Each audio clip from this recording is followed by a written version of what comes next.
Hello students, welcome to another class of structural analysis. This is Ahmed Abdul Had from Civil Engineering Department, ISL Engineering College. So in the previous classes, we have taken portal method and even substitute frame method, which comes under the category of approximate method of analysis. So in today's class, we'll take down the continuation of portal frame method. So in previous class, we have taken up to step 3, right? So this was the problem which we were discussing, and the frame was a multi-story frame in which we were having two stories. That is, one first story is 4.5 meters and another story is 3.5 meters. Okay, so in the step 1 we've calculated the calculation of horizontal shear in columns, right? These were the shear forces which we have calculated. For always we have to calculate from the step from the second story, okay, the last story. As I have told you in the previous class, that always the load will come from the topmost floor to the ground floor or to the foundation. So first of all we have to take down the extremist floor, that is the last floor.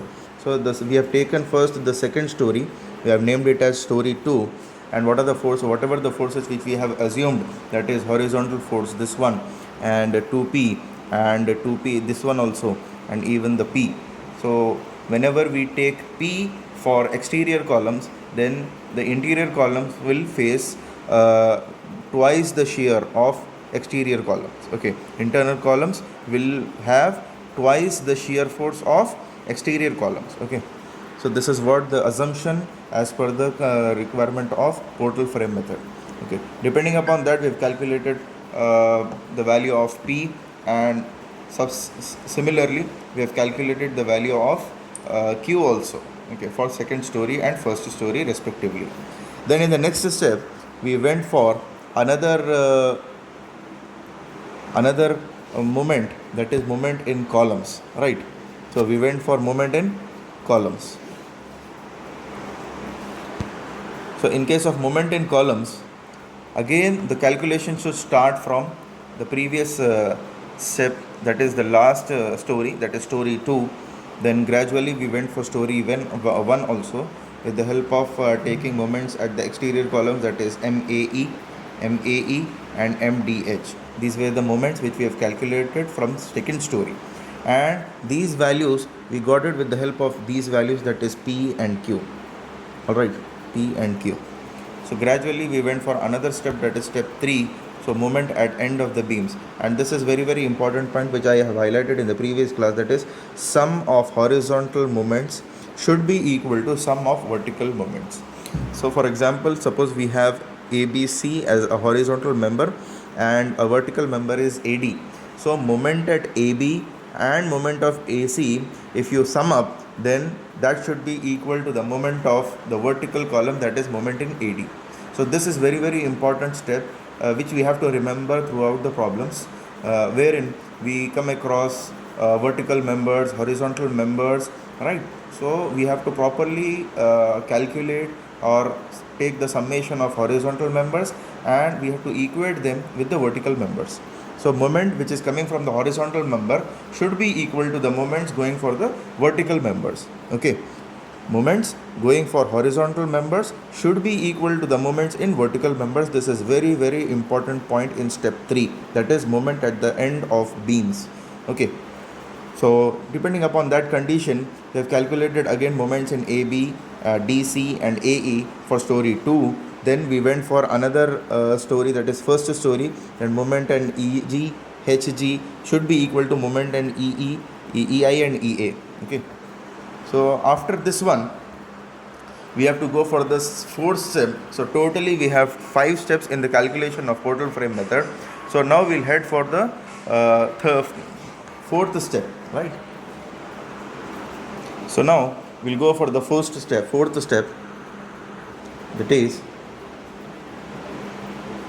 step 4. So the step 4 is shear in beams, that is step 4, calculation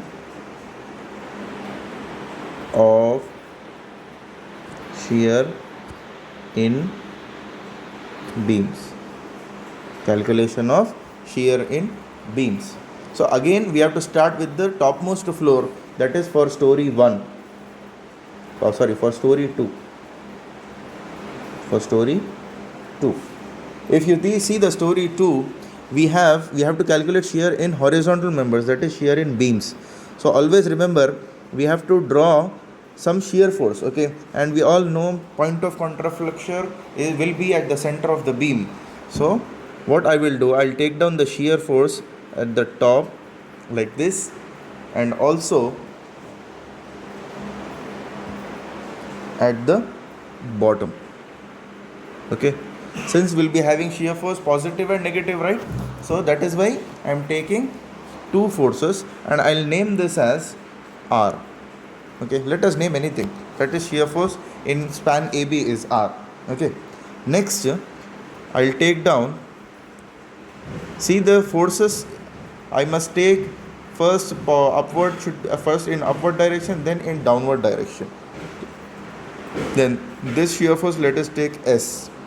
Then again we'll take down first one as positive and downward as the second one as negative, and RS I'll name this as T.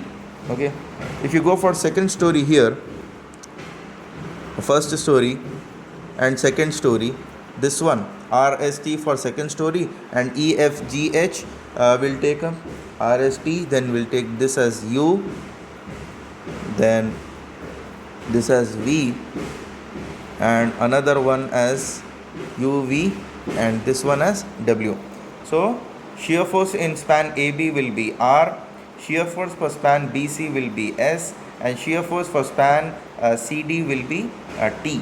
Okay. Similarly, shear force for span EF will be U, and shear force for span FG will be V, and shear force for span GH will be W.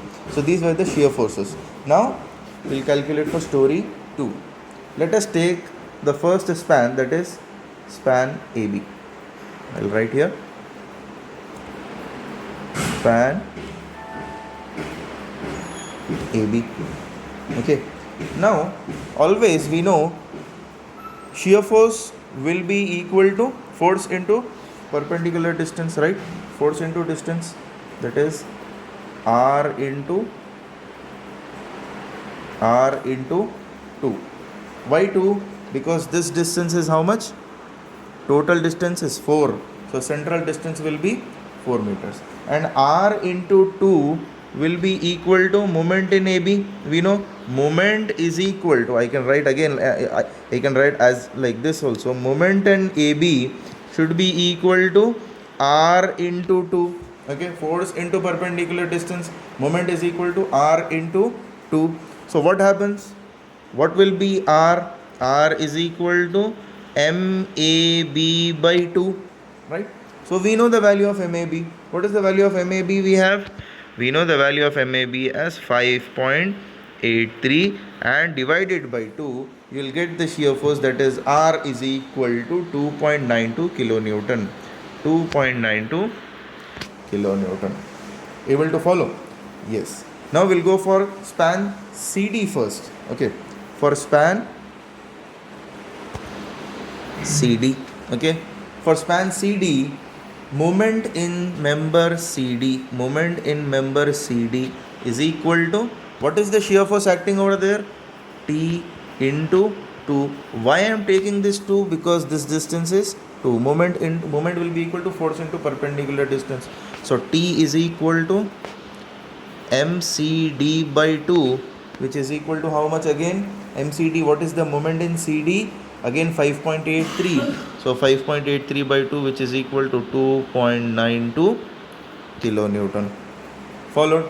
Next, we'll take down another thing, that is for span, the central span, for span BC.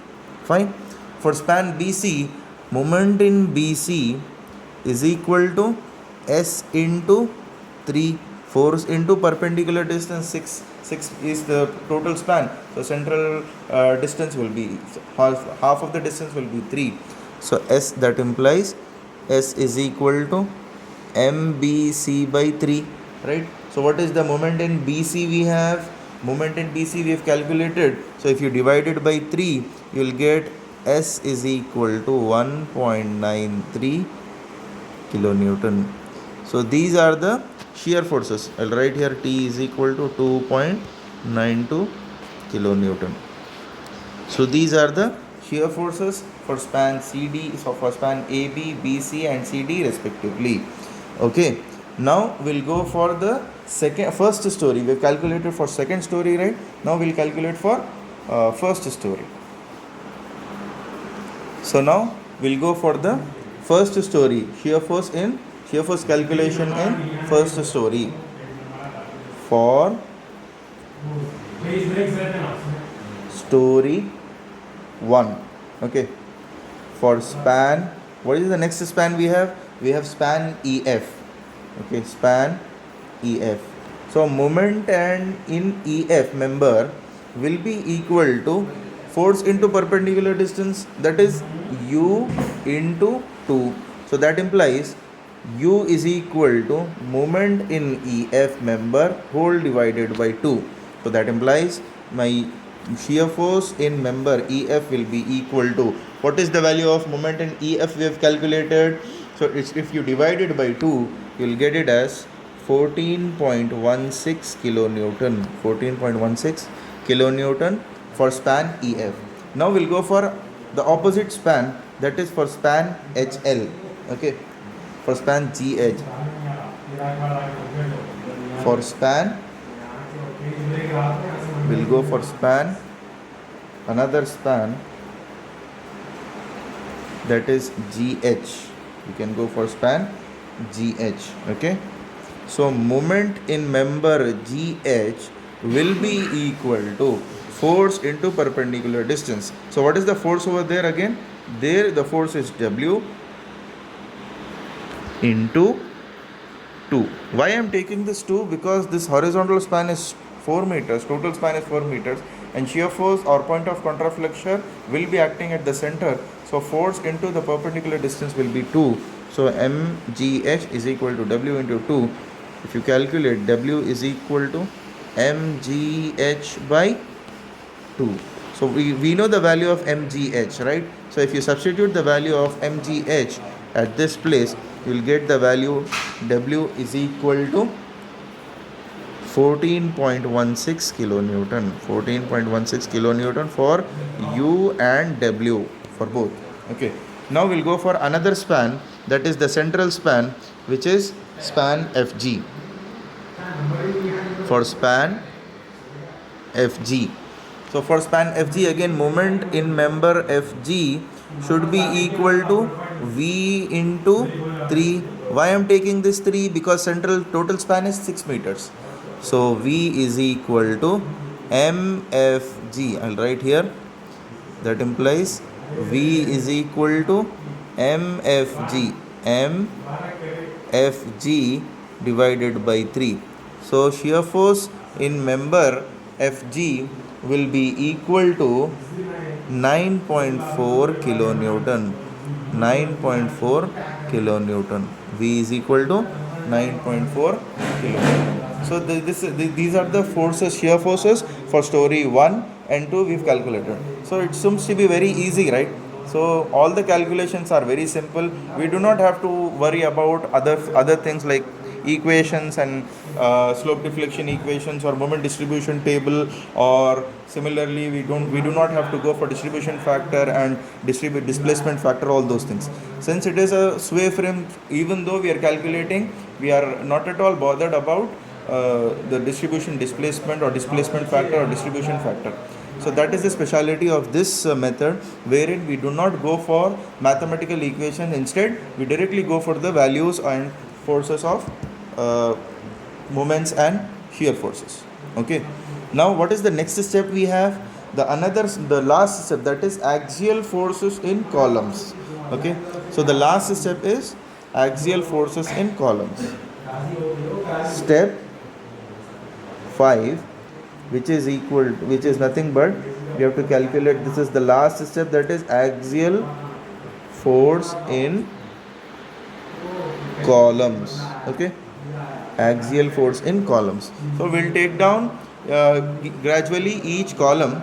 Okay, So we'll take down the first column, that is, this is the first column I'll take down here. Okay, this column is A, E and I. A, E and I. So this is I, this is E. Okay, so what are the forces acting at point A? So there is one force. See, I'm just, you go through this one. If you see this figure, I'm highlighting this one. Okay, this is the column I'm considering. Okay, A, E, I. Okay, so wherein you can see we have one force which is going R, which is going in upward direction, and also U, which is going in upward direction. When you consider first another column, that is B, F, J, there you have to consider these forces which are going in downward direction. Okay, so what are the forces acting over there now? Observe here carefully. That is, this force at A, it is going in upward direction. Similarly, at E also it is going in upward direction.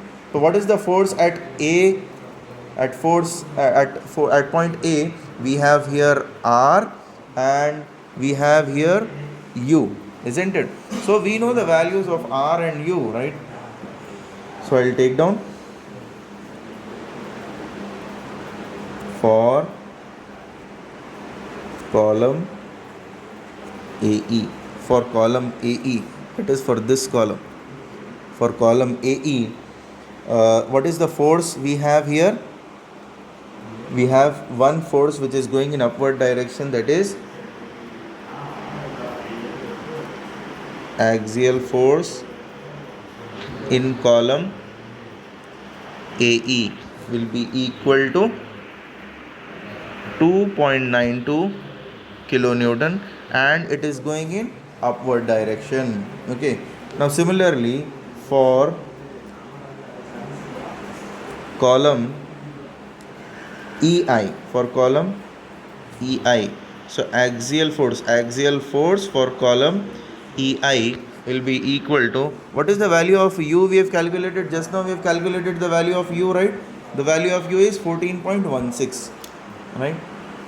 So value of U is 14.16 kilonewton, and this U is also going in upward direction. So that is why I'll place an upward arrow. Okay, so to axial force in member AE is equal to 2.92 kilonewton, and axial force in member EI is equal to 14.16 kilonewton, and both the forces are going in upward direction. Okay, so whenever the force is going in upward direction, you have to show the mark, that is upward arrow or downward arrow if it is going in downward direction. Okay, now I'll take down another column, that is column DHL. Okay, column DHL. Okay, very very important. Please see here carefully and to take down the notes. Okay, for column DHL. Okay, so now I'll draw the column DHL. So this is the column DHL. I'll mark it here D, H, and this is L. Okay, and what are the forces acting at D? So at D there is a force T which is going in downward direction, and there is one more force at H which is going in downward direction, that is U. Okay, these are the forces acting at the column DHL. So now axial force at column DH is equal to, so T is going in downward direction, so that implies, what is the value of T? 2.92 kilonewton, and this is going in downward direction, so I am giving an arrow as downward. Similarly, axial force at column HL is equal to, U is going in downward direction, so 14.16 kilonewton, and this is also going in downward direction. All right, and total axial force is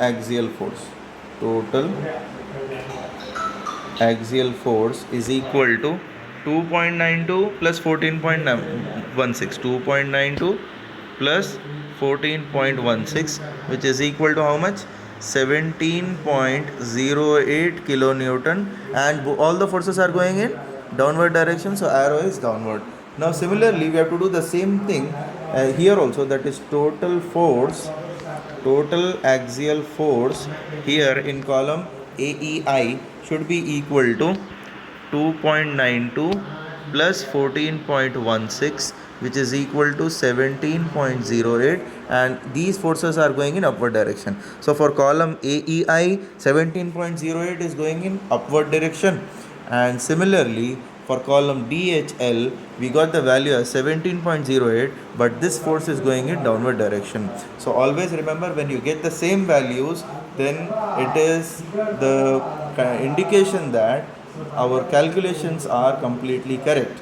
If these two values do not match, then there is a mistake in our calculation. Okay, so but make sure that this force, the column AEI should be in upward direction, whereas column DHL should be in downward direction. Okay, very very important. Now we'll go for the intermediate columns, that is for column BFJ. Okay, for column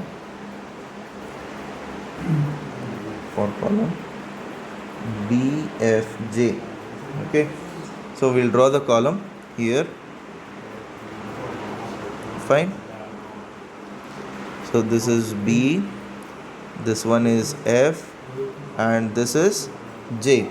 And at the intermediate columns we have two forces, right? So at B we have one force which is going in downward direction and another force is going in upward direction. So the downward direction force is R and the upward direction force is S. Similarly, the same thing is happening at joint F also, that is U is going in downward direction and V is going in upward direction, right? This is how the forces are acting at the column BFJ. So we'll take down the forces in each member. Very carefully you observe here what I am doing here. Axial force in column BF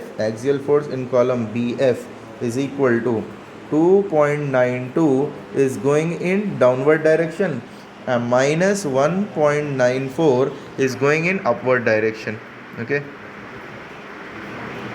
so which is the maximum value? You have to write first, that is 2.92 is going in downward direction and 1.94 is going in upward direction, and minus, it is nothing but whatever the maximum value you've got, that should be written in first, and you have to subtract the smaller value, and if you write here, if you do the subtraction, that is 2.92 minus 1.94, you will get the value as 0.98 kilonewton, and the direction should be taken for the maximum force, that is should be in downward direction. Okay, hope you have understood this one. See, R is going in downward direction, that R is nothing but your 2.92. S is going in upward direction, that is 1.94. This is 1.94 and R is 2.92. But what I have done here, the force which is going in downward direction, I have written that force first and arrow mark as it is, that is it is going in downward direction. Minus, since this value is smaller, so I have written minus 1.94 direction as it is I have given. So whatever the value you will get, this value you have to write. The net force is 2.92 minus 1.98, which is equal to 0.98, and ultimately the force is going in downward direction, so arrow mark should be in this fashion. Now we'll go for another column, that is FJ, axial force in column FJ. If you consider the column FJ, you have to take down all the previous values also, because the force will come from the topmost floor to the ground floor and even to the foundation. So 2.92 downward minus 1.94 upward, the same forces, right? Then U is going in downward direction, right? So plus 14.16 minus, what is the value of V? We have 9.44. See here, this is downward, minus 9.44 upward direction. Okay, simplify this one, you will get the value as 5.7 kilonewton. Okay, this is the axial force for column FJ. Similarly, we'll go for another column, that is CG and GK, another column. Okay, for column CJK, for column CJK. So we have here one column, that is here we have C, G and K. So what are the forces acting over there? Again, we have one force at this location, right, and one force at this location, like this. So these forces are SV and these forces are T and W. So if you simplify in the same fashion, you will get axial force in column CG is equal to 2.92. 2.92 is going in downward direction, right, minus 1.94 is equal to 0.98 in downward direction, kilonewton in downward direction. Similarly, axial force in member GK, axial force in member GK is equal to same forces, the previous forces plus 0.98. For 0.98 is the previous value, or else you can write like this: 2.92 downward minus 1.94 upward. Okay, the same thing. Then we have plus 14.16 minus 9.44, which is equal to how much? 5.7 kilonewton, and it should be going in upward direction. So this is the axial force in member GK or column GK. Okay, so with this we have completed our calculations or approximate method of analysis. We have completed with the help of this last step, that is all the moments, shear forces, bending moments, all the values we have calculated with the help of this portal frame method. So this is how we calculate all the forces with the help of this method. Okay, thank you.